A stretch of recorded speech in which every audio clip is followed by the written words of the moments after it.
it's a combination of the opioids and the benzos. So you want to make sure that if there are on any opioids or anything of that sort, you're not prescribing the benzodiazepines. All right, tricyclic antidepressants. Anyone want to take the mechanism? SNRIs? Yes. Norepinephrine. Sorry, it was like someone came out of nowhere. All right.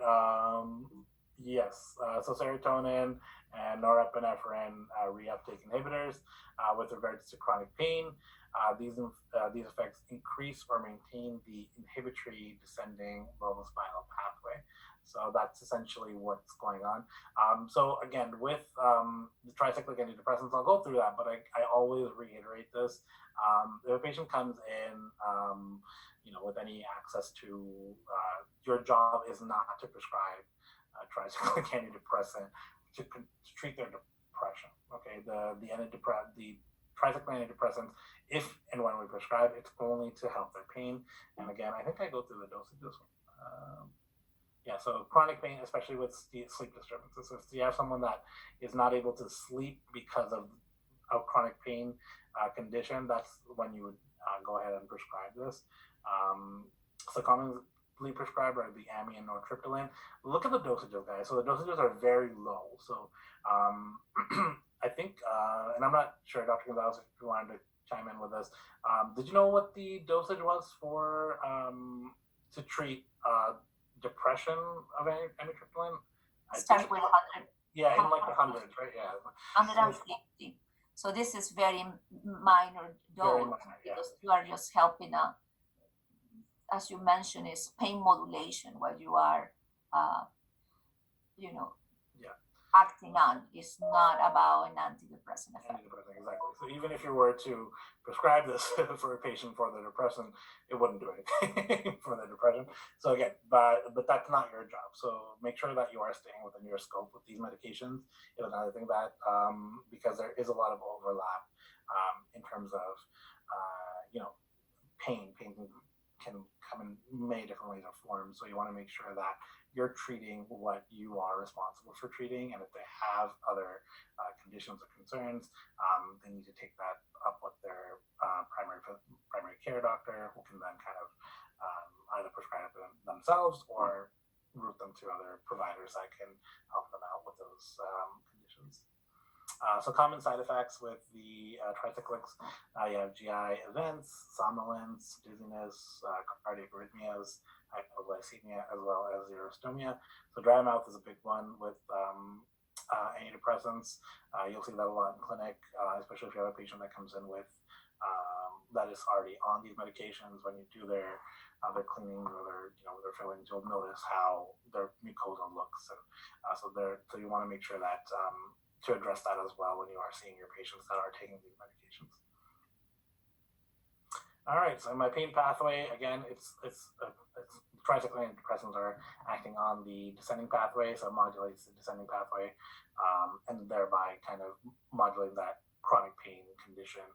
Like I said, only if the pain is so bad that they are having trouble sleeping is when you would consider prescribing these medications.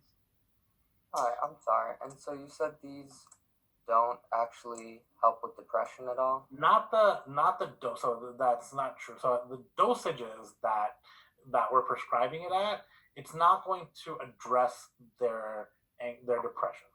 The dosages that are required to address the depression is a lot higher. So we're giving literally like a tenth of what is required to treat depression. So I'm sorry if that wasn't my intention, wasn't to say that these medications don't help with depression. These medications at that dosage is not going to be helping the patients in any way. The only reason I even address this is often I notice in exams when Dr. Gonzalez writes anxiety or depression, students will automatically put in amitriptyline or nortriptyline for depression, and so just don't. That's not what you're going to be prescribing these medications for. So you want to make sure that you're very clear on that this is just to modulate the pain, chronic pain condition, and it's not for the depression aspect of it. The depression aspect of it is a lot higher of a dosage. So thank you. I'm sorry if that was that wasn't my intention of saying that. It was just that at that dosage, it's not going to be helping the patient. Gotcha. Thank you very much. Yeah, you're welcome. So mechanism of action of, it's in the name right there. So it blocks the N-methyl D-aspartate receptors. So critical considerations, it's chronic pain, and it's uncommonly prescribed. As so Dr. Crow changed my slide and wrote uncommonly there. So ketamine, 2 milligrams per kilograms intramuscularly. Again, it's not done. So there's also an intranasal spray, which is FDA approved for resistant migraine. And then there's dextromethorphan, 80 milligrams QD. Common side effects, GI events, somnolence, confusion, and respiratory depression. Rare side effects, we have dizziness, nervousness, and restlessness. And again, this is also a drug of abuse, so you do want to be careful in the case you're prescribing this, which, as I've stated, it's not commonly prescribed, so you're not going to be really prescribing these medications. All right, so we have our NMDA antagonists, so they go up to the NMDA receptors in the brain, and that's where they're acting. All right, future considerations: Botox, or Ana-botulinum toxin A. Well, currently Botox is FDA approved for migraines. It's actually really cool because what essentially it does is that chronic migraineurs are able to get Botox injected into a number of spots on their head, face, and neck, and it actually can give them migraine-free days up to 3 months. So normally they do it every 3 months. The migraineurs will go in and get the chronic migraine. So chronic migraines is 15 or more migraines in a month.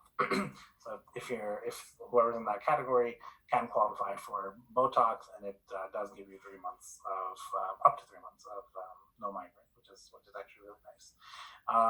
It's still controversial for TMD. There hasn't been enough data to support the use of it.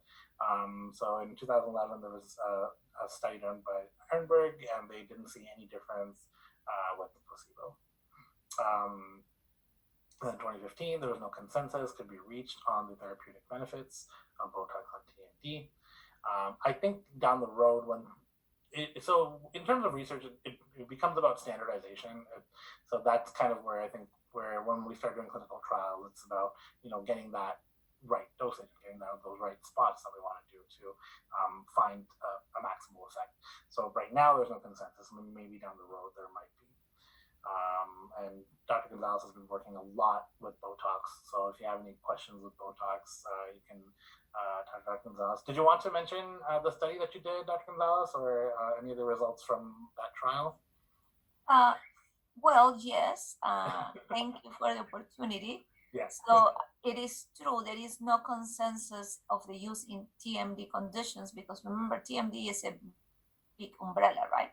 So we finished data gathering for the open label botulinum toxin A, and Botox happened to be one of the commercial brands.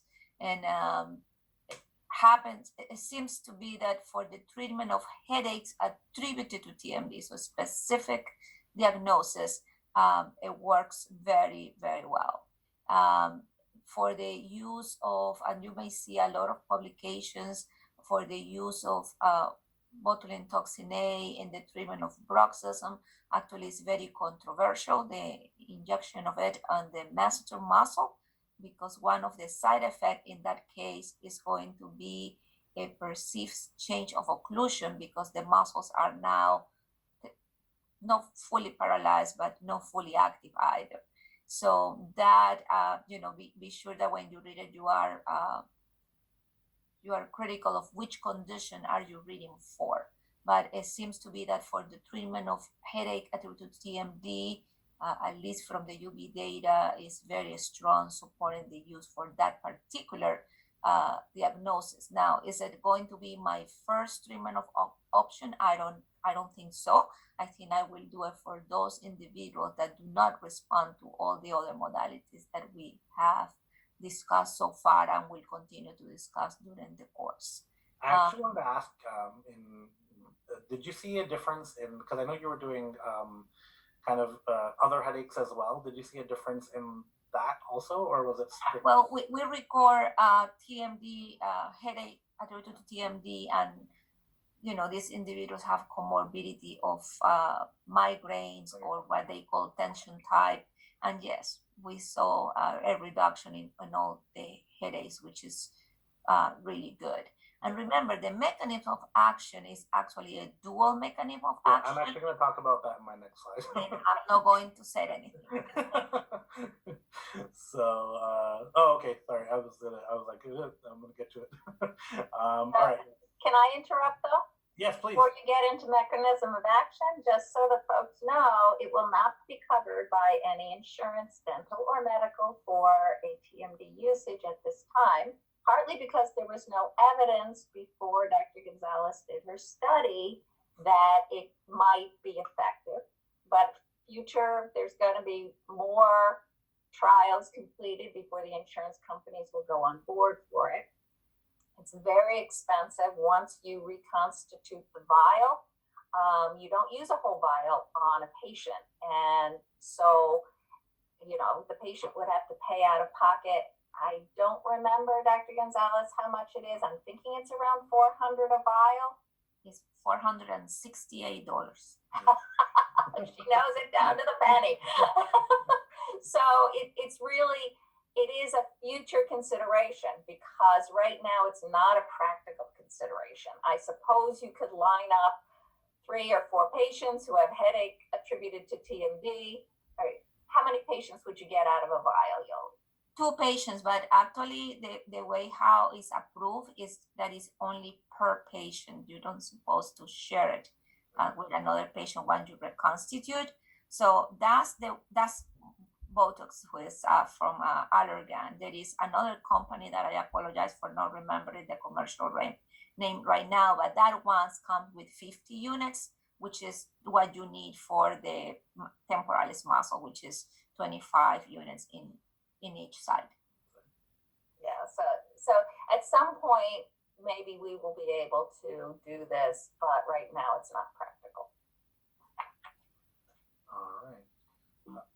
So mechanism of action, so like Dr. Gonzalez mentioned, it is a dual mechanism. So I really like this picture. It's from the publication by Francis KR.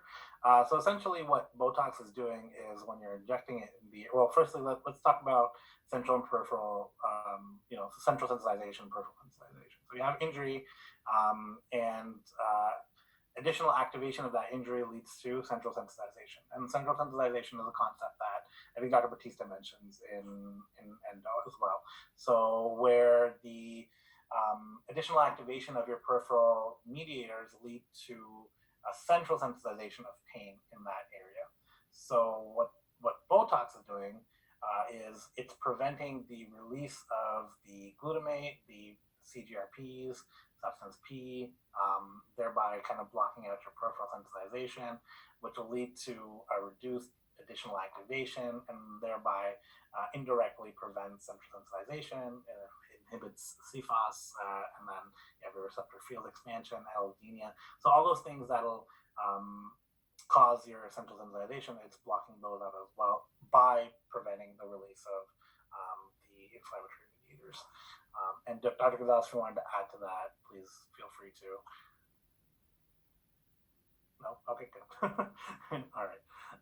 So medical cannabis is also but I'm sorry, but the dual action is sensory and then mechanical. Mechanical, yeah. Call it like that, right? Because one thing is that paralyzes the muscle. I'm missing the right word. The word is not mechanical.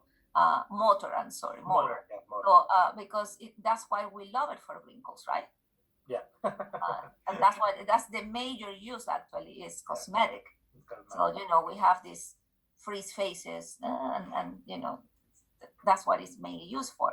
But then that is because it stops the SNAP proteins to get into the cleft, and then no acetylcholine is released in the interneuron space to create contraction of the muscle. So that's the motor action versus the one that you described is the sensory aspect. This is why it's used for the prevention of chronic migraines. So just have a sensory and a motor component. And a motor, yeah.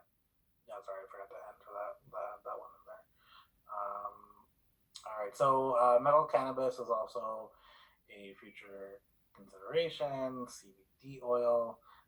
Again, right now, there isn't really any evidence on medical cannabis yet, but that's kind of the direction where things are going.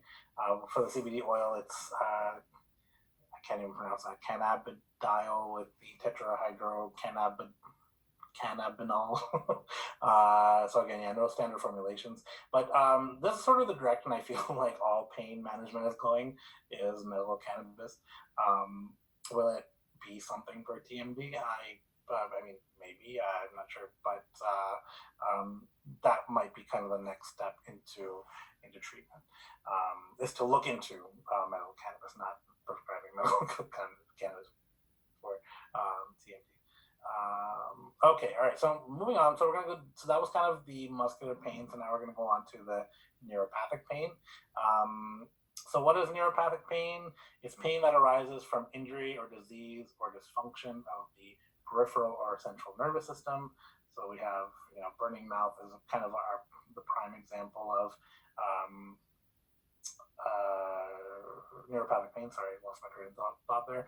So there's two types. It can be either continuous, so for example, burning mouth, or episodic, trigeminal neuralgia, which I believe has already been, you guys have already kind of gone through. And its central and peripheral sensitization plays a role in the continuation of the condition. So it's described by patients as spontaneous or touch-evoked pain. So medications that we use for neuropathic pain, anticonvulsants. I'm sorry, there we go. Yeah, so carbamazepine, oxcarbazepine, gabapentin, and pregabalin, as well as analgesics, capsaicin. And then there is topical as well, I believe. I think that's just not in my slide there. So anticonvulsants, Tegretol, carbamazepine. So the mechanism of action, I'll just kind of go through these. Or does anyone know the mechanism of action of carbamazepine? Anyone want to take a whack at it? Maybe Andre knows. Andre, do you know the mechanism of action of carbamazepine? I just pick on Andre for everything. No, he doesn't want to take it either. All right, okay. I'll just go through it. It's fine. So effects of neuropathic pain results from a decreased sodium and potassium conductance. It's by suppressing the spontaneous activity of the delta C fibers.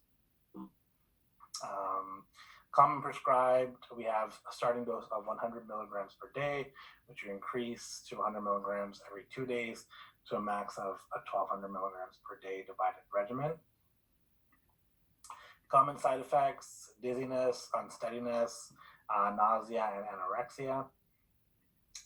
Rare side effects: aplastic anemia, elevation of liver enzymes, and leukopenia. So the elevation of liver enzymes is something that you do want to take into consideration in case you are prescribing carbamazepine. You want to make sure that you are having the patient have their LFTs done every couple months. I think it's every 3 months is a recommendation, from what I remember, to make sure that everything is in order and everything is fine. Did Dr. Crow, Dr. Gonzalez, did you guys want to add anything before I move on? Well, I'd just like to remind folks that your trigeminal neuralgia medications, these anticonvulsants for trigeminal neuralgia, all have this dizziness, unsteadiness issue, and that is probably the side effect that we see on patients being the most significant one for them. The age group that gets trigeminal neuralgia are older, elderly, and so now we're combining that dizziness, unsteadiness, and now again we're worried about, is the patient going to fall down, fracture a hip? and actually die from the complications of that as opposed to the pain. Now, trying to find a place where you can manage the pain and manage the side effects is the real hard part, I think, about prescribing these anticonvulsants. That's why we let the neurologists do it. Yeah, that's what we're taught. We're like, oh, you diagnose it, send it to a neurologist so that they can take care of the medication part of it. And that's important. It's important, again, to know that what your not really limitations, because if you're able to diagnose it, that's fantastic. But to know that there are other providers out there that know these, that know how to manage these conditions, that are trained to manage these conditions. So again, just know when and where to refer. It's very important to know that to make that call. All right. So I want to make a comment, Hasib, if you Sure. allow. And because when we discussed the trigeminal neuralgia, and in fact there was a question in the test that was challenged. We clearly described that individuals with trigeminal neuralgia, this pain, will not be relieved with the use of analgesics. Okay. And once they start in the anticonvulsants, and Tegretol being the one who have the largest history in being used for this condition, within a 48-hour period, these patients finally feel the relief. And that was the question that was before, and that was challenged, that we didn't explain that. And yes, we did. Patients with trigeminal neuralgia will not feel relief of the pain with analgesics. They have to be, if that's the right diagnosis, this will be the right drug to use to alleviate the pain. And the other reason why we like to refer the patient to the neurologist is because while they are deciding or getting to the minimum effective dose, every 3 months, these patients, to start with, have to go into blood tests in order to be sure that there are not side effects, and aplastic anemia being one of the top of the list as a side effect of use of long-term carbamazepine. Just to reinforce. I will interrupt again. I'm not as polite as Dr. Gonzalez. Sorry, folks. The other thing the neurologist will do is get a brain MRI. Okay, and so that way it's not a tumor that is pressing on the trigeminal nerve. So that's an absolute necessity, and if we order it, it will never get paid. So everybody that you suspect has trigeminal neuralgia has to go to a neurologist to rule out another condition anyway. That actually happened to one of my classmates just recently. His mother was experiencing trigeminal neuralgia, and when she went in for MRI, they found, thankfully, a benign tumor on her brainstem. So you want to make sure that, again, they're going to the right practitioners that are providers that are able to kind of make those calls.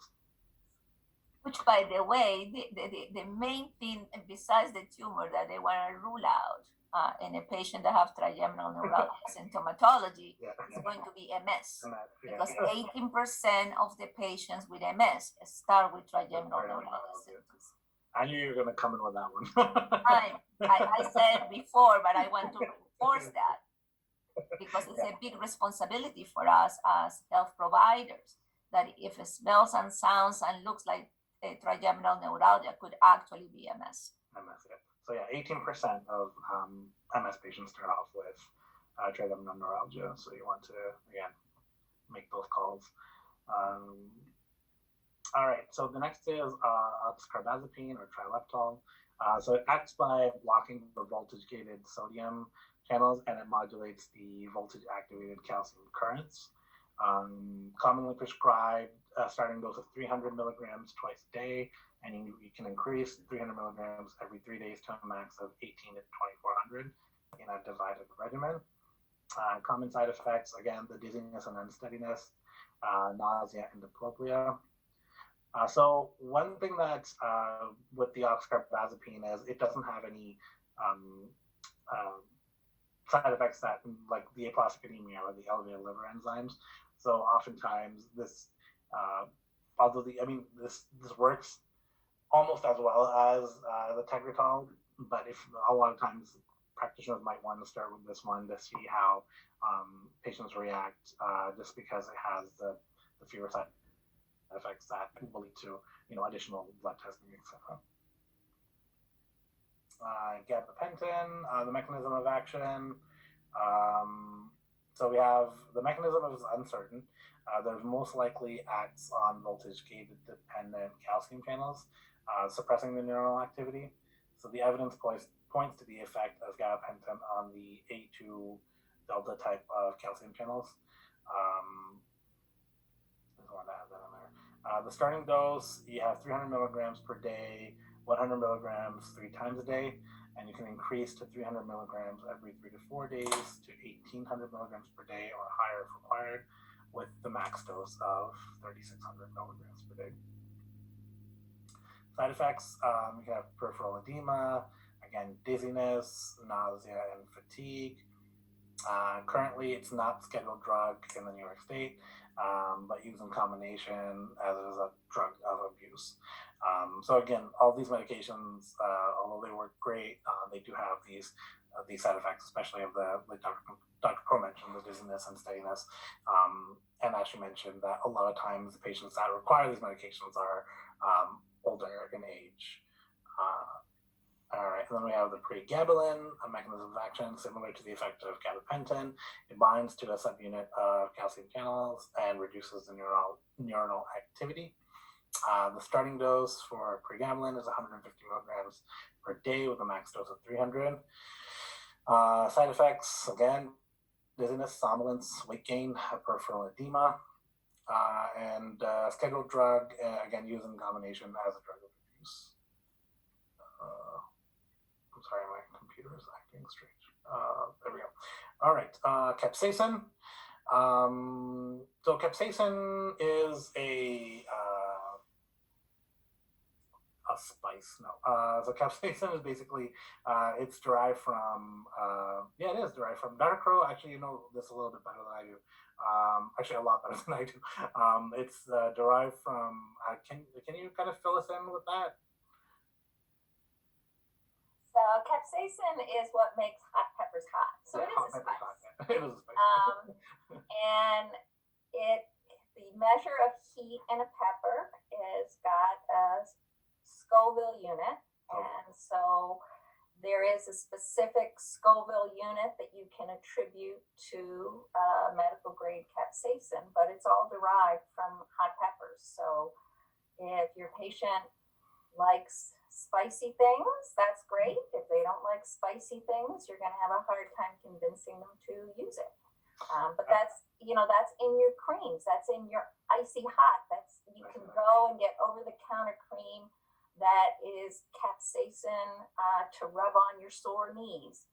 So that's what it is. It's a hot pepper. I suppose you could take a hot pepper and rub it on your sore knee too, but I haven't seen anyone do I was actually going to mention there's actually this YouTuber that does he finds these like ridiculously like really high Scoville hot sauces and he pours them on different he has celebrities on. They tried the chicken wings with the hot sauces on there, and it's interesting because it actually has the Scoville units measured at the bottom. So whenever I see that, I always think of you because you always you taught us about the Scoville units and all of that. I was like, oh, the chicken wings, you know, you can add those in there. All right, so the mechanism of action for pain. So how is something spicy going to help your pain? So it has it's a pronociceptive as well as antinociceptive. Okay, so it acts on the TRPV1 receptors located in the peripheral nerves. Okay, so the mechanism that's kind of proposed is that it's that repeated activation causes degeneration of the nociceptors. Okay, so by having something spicy kind of activating the nerves multiple times, it's kind of like you're wearing out the nerve. So that's the proposed mechanism as to why we think it helps in pain. So clinical application, it's a diagnostic aid. So when I say diagnostic aid, like I mentioned with local anesthetics, that we sometimes use it as an aid to help us determine where the pain is coming from. It's the same with capsaicin.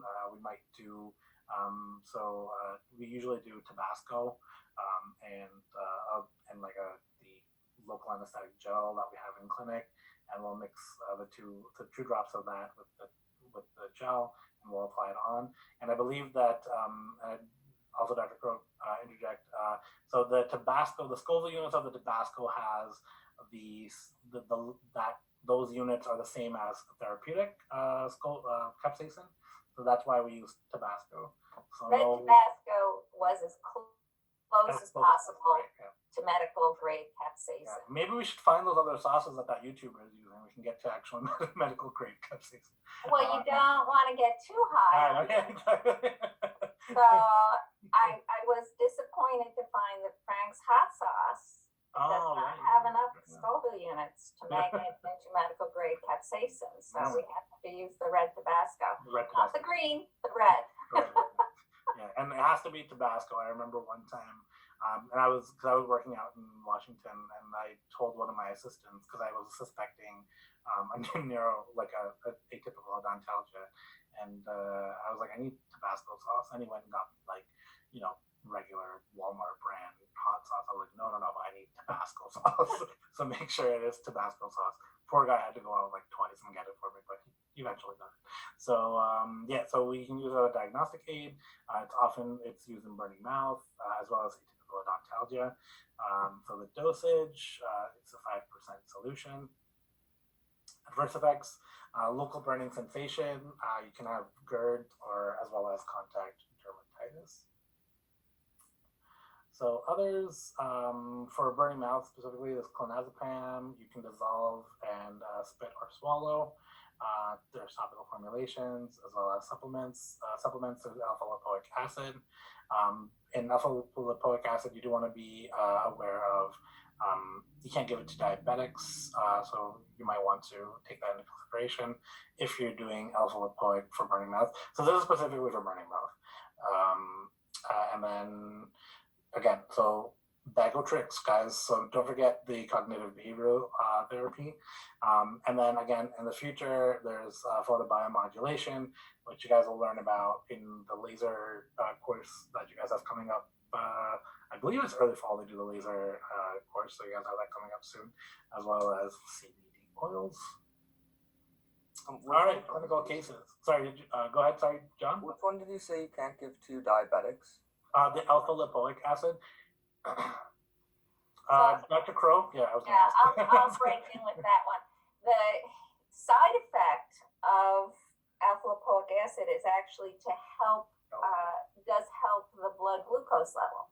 So you can give it to. Oh, I'm sorry. I thought it was the other way around. I'm sorry. Yeah. So I thought it was increasing blood sugar levels. Okay. No, it actually does better.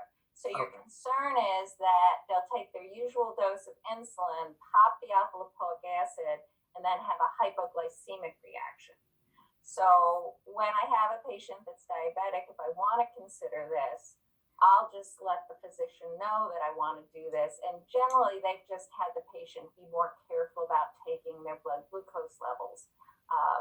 So it's not contraindicated. It's just you got to go through some extra hoops, and you got to warn the patient about that too, because they have to be aware of how it might affect them. But it's actually being used for diabetic neuropathy by physicians, so we can use it. You just got to involve the physician too.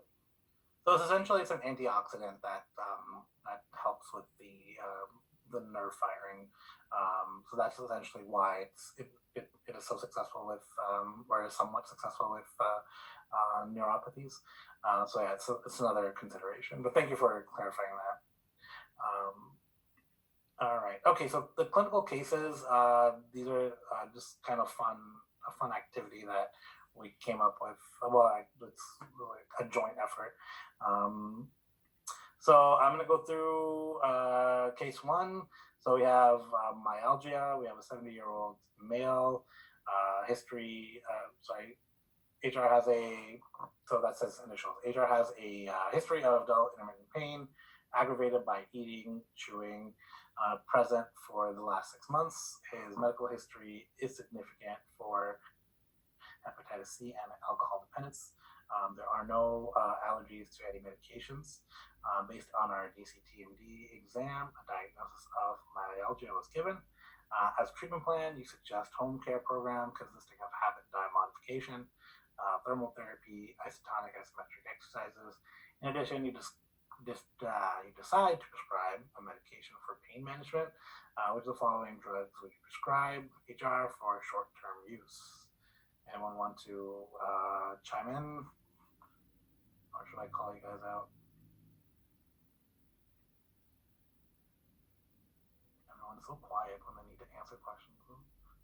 Brad, do you want to take a shot? What You just do ibuprofen. Very good. Why wouldn't you do acetaminophen? It's not anti-inflammatory. No, read the medical history. Patient has alcohol dependence. Yeah, Yeah. so we have the liver, right? So he's got hepatitis C as well as alcohol dependence.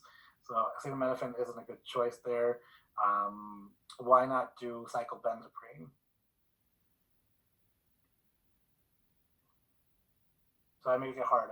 I ask you why you don't do the other ones. I don't just say, "Oh yeah, you got the right one, great." And you guys can help Brad. Poor Brad, he's like sitting there scratching his head. Anyone want to chime in? Why not cyclobenzaprine? Anybody? Megan? I had a feeling you were gonna call me. You know what's nice about Zoom is I can actually see everyone's names. It's not even like I have to like think of people's names. They're all there for me. Is that maybe because of the liver function as well? Possibly. Yes and no. Well, so cyclobenzaprine, I mentioned it's more for like morning time. So if because that's something that you would give at night before bed. So if they woke up with pain, woke up with muscle pain, is something you would consider. So for this particular case, it's not something he wasn't complaining about that. So that's essentially why Gotcha. you do that. And then Medrol dose pack. I mean, that's an easy one. So anyone want to take that one? Megan, you can take it. Why wouldn't we do a methylprednisolone? I don't know if it's so easy. I know it's a steroid. I know you have to wean them off, but I don't know why this patient wouldn't be good for. So the Medrol dose pack is something that we would do more for if we're suspecting like a joint inflammation. So over here it's strictly muscle. So if you had arthralgia and you're suspecting like inflammation as well, that's when you would consider doing the Medrol dose pack. I'm also going to chime in with a hint for folks here too. Remember that slide that Hasib had with the risk-benefit ratio. So many times you need to pick what is going to be the least risky and have the most benefit for that patient. So it's not like, other ones. Sometimes you could